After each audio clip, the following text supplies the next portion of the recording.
1, Anne Romanoff.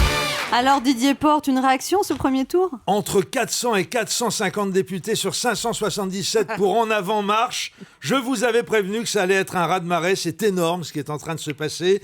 Bon, moi je le savais, mais je n'étais pas le seul. Ainsi, notre ministre de l'Intérieur qui pleure, Gérard Collomb, c'est lui qui avait éclaté en sanglots en tombant dans les petits bras musclés du nouveau chef de l'État lors de la cérémonie de son investiture, a déclaré avec beaucoup de sobriété lors d'un meeting à Lyon, juste avant le premier tour de la législative, « Emmanuel Macron est arrivé au G7 et les Français s'interrogeaient. 39 ans, ce n'est pas un peu jeune pour affronter le monde ? Eh bien, mes amis, vous avez pu le constater, non seulement il a affronté le monde, mais il a étonné le monde, il a révolutionné le monde. » Fin de citation. En vérité, je vous le dis, mes frères et sœurs, je pense que ça y est, c'est arrivé. Gérard Collomb nous a quittés.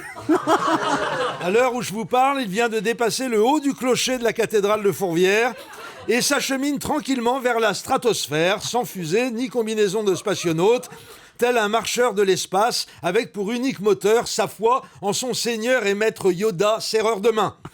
Dès que vous arriverez en vue de Jupiter, prévenez-nous, monsieur le maire.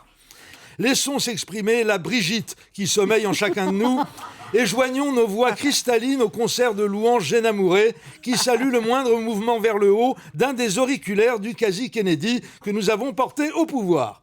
Ce n'est pas le moment d'insulter l'avenir, mes amis, d'autant que nous ne savons toujours pas si notre émission va être conduite la saison prochaine. Ah, quel suspense! Du coup, j'ai rédigé à l'attention de notre prodigieux président une petite missive fort habilement troussée, ma foi, et qui devrait le convaincre d'intervenir en notre faveur. Je vous la lis. Vas-y, sois bon. Hein. Ô président sublime autant qu'inespéré. Ça commence bien. Ô magistrat suprême qui dit le juste et le vrai.